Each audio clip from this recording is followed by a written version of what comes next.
găsit la un nou vlog. Astăzi m-am gândit să fac pentru voi cookies. Și nu o să fac orice fel de cookies, o să fac niște cookies imensi. Nu o să fie genul de fursecuri normale, micuțe, o să fie niște fursecuri foarte mari, cu foarte multă ciocolată, cu nucă. Oricum, nuca este opțională, nu o să o puneți neapărat, o să vă arăt cum o să-i facem. Nu am mai făcut până acum, deși rețeta pare foarte, foarte simplă. M-am gândit că ar fi fan să-i fac aici cu voi și încerc întotdeauna să aduc aici pe canal rețete simple pe care puteți să le faceți și voi acasă, să nu fie foarte complicate, să nu trebuiască foarte, foarte multe ingrediente. Afară este o zi atât de frumoasă, am fost și eu mai devreme de m-am antrenat.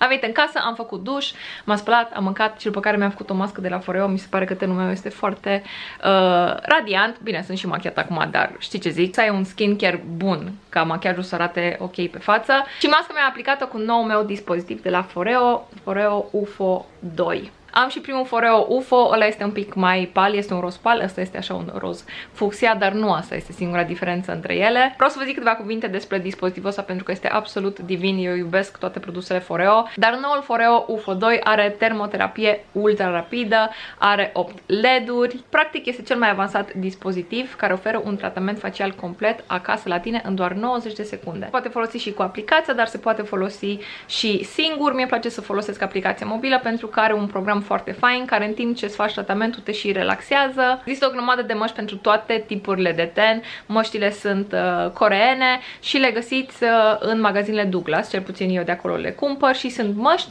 pentru absolut oricine și pentru orice tip de ten. Mie îmi place să mai jonglez cu ele pentru că tenul meu nu este întotdeauna uscat sau nu este întotdeauna gras și atunci îmi place să aleg și să am mai multe variante la îndemână. Dar cu siguranță măștile mele preferate sunt Glow Addict, H2 Overdose cu acid hialuronic, Matte Maniac pentru tenul gras și Calita Night, care este una dintre măștile mele preferate. Este îmbogățită cu ulei de măsline și oferă super mega ultra hidratare înainte să dormi. Sper din suflet să încercați și voi dispozitivul pentru că este absolut divin. Eu îl iubesc, am înnebunit pe toată lumea cu el. Îl găsiți în magazinele Douglas.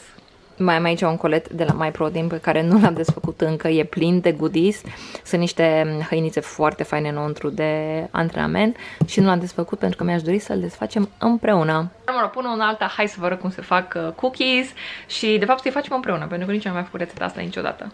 O să aveți nevoie de 200 grame de unt, 150 de grame de zahăr alb, 150 de grame de zahăr brun, 2 ouă, nuci, aproximativ 80 de grame, astea sunt total opționale, dacă vreți nu le puneți, o să iasă la fel de bun, dar mie îmi plac nucile foarte mult. 5 grame de sare, 5 grame de bicarbonat de sodiu, puțină esență de vanilie, 400 de grame de făină și 300 de grame de ciocolată neagră, puteți să puneți și albă. Uite, nu m-am gândit la asta, putem să iau o ciocolată neagră și una albă. O să aveți nevoie și de un mixer, puteți să faceți treaba asta și cu o spatulă, dacă este untul destul de moale. Total opțional, eu o să folosesc un mixer din ăsta manual. În primă fază o să ai nevoie de unt la temperatura camerei și o să-l amestecăm cu zahărul alb. Se vede că am făcut Dalgona Coffee, că sunt vreo 3 bobițe de cafea solubilă. Anyway, nu murim de la ele. Și o să punem zahărul brun aici și o să amestecăm totul.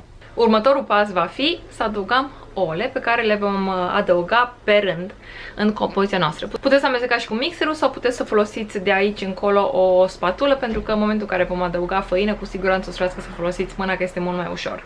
Un aspect foarte, foarte important în rețeta asta ar fi să folosiți ciocolată pe bune și nu chocolate chips, pentru că chocolate chips, fulgii de ciocolată, sunt făcuți ca să își mențină forma la cuptor. În schimb, ciocolata adevărată, ciocolata normală, se va topi. În cazul ăsta vrem niște cookies fine, așa, gooey, curgă ciocolata, să fie o nebunie, nu folosiți chocolate chips. Puteți, dar ideal ar fi să folosiți ciocolată normală. O să dau și o lingură de esență de vanilie aici în compoziție.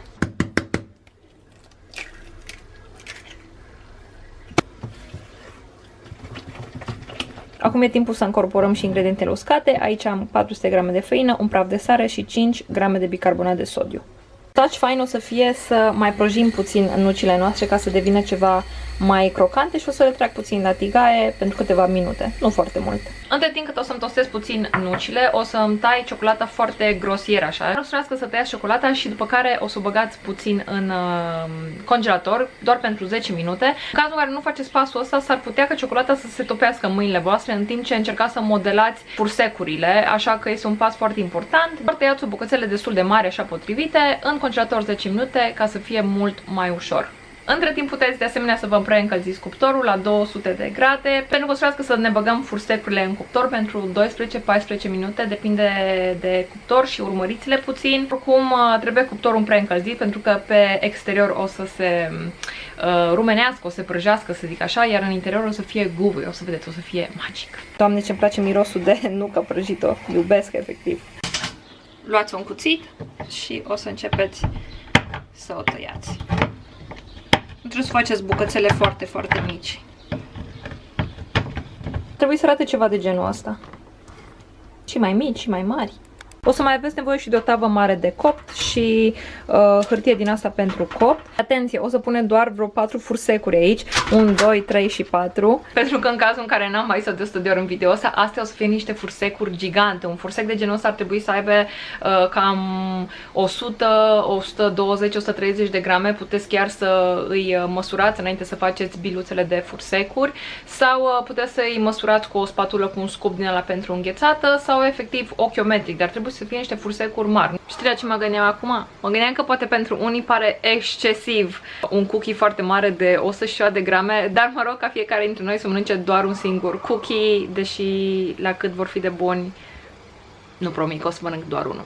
Ok, cam așa arată cookie dough. O să adaug înăuntru nucile și ciocolata de la congelator. O să vedeți că este un aluat destul de tare și atunci e foarte important ca ciocolata să fie rece, semi-congelată, să zic așa, pentru că noi când o să ne folosim mâinile, din cauza căldurii corpului, o să cam topim ciocolata și atunci trebuie să fie cât mai rece. Am cântărit o bilă de asta de aluat și cam atât de mare trebuie să fie, știu. Este un cookie mare. De-aia v-am zis că o să punem doar 4 pentru că ele se întind. Fursecurile astea sunt atât de mari și m-am răzgândit. Nu știu cât de mult o să se întindă. Și atunci am zis că decât să risc să se unească, mai bine pun doar 3 pe tavă și încercăm. N-am mai făcut până acum și să sperăm că iasă bine. Da, hai să-i băgăm la cuptor. My babies! Am uitat să vă arăt că zilele trecute mi-am cumpărat cănița asta și cu farfurița asta pe care scrie veselie și este absolut adorabilă. Mi-am cumpărat-o de pe Shop Delici. Recunosc că am fost puțin dezamăgită. N-am știut că este atât de mică. Practic este o căniță pentru espresso. Din poze, mie mi s-a părut că este o cană ceva mai mare, dar chiar și așa nu sunt chiar super dezamăgită pentru că este foarte, foarte adorabilă, dar mi-aș fi dorit să fi fost eu poate mai atentă, că poate scria la dimensiunea ei, dar în rest este așa de cute. Eventual o să las un link către ei. Handmade și da, mie mi se pare foarte drăguța. I'm so excited. Wow. Wow. Foarte important după ce a scos din cuptor să nu cumva vreo, nu știu, 10 minute să încercați să-i luați de aici, de pe tavă, pentru că o să se rupă. Oricum, ideal ar fi să-i mâncați peste vreo 20 de minute, să fie așa între. Dar în niciun caz nu încercați să-i luați acum de pe tavă, pentru că or să se rupă. Da, aici mai am cookie dough și mai pun încă 2. Ăștia am făcut puțin mai mici, am făcut doar de 100-105 grame, să văd dacă ies mai bine așa. Oricum îmi plac ceilalți, dar testez, să vedem care e cea mai bună variantă.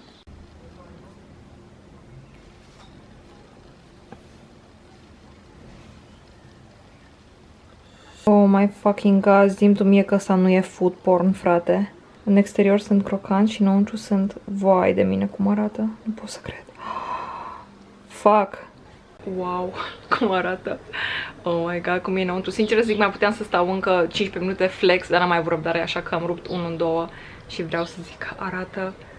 Foai cum e înăuntru, nu pot să cred.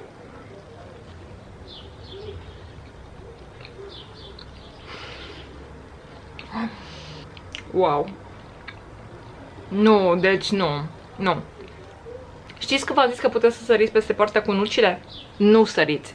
Nucile alea fac totul. Deci totul. Eventual dacă ești alergic la nuci, scoate-le. Altfel, wow. Deci, wow. Sunt crocanți în exterior și moi în interior. Deci sunt... Nu, deci... Wow. Și rețeta este atât de simplă, nu o să mai cumperi biscuiți, fursecuri în viața ta de la magazin, deci nu vine să cred că mici. Vai, deci nu, trebuie să încercați. Deci rețeta asta trebuie să o încerci neapărat, e wow.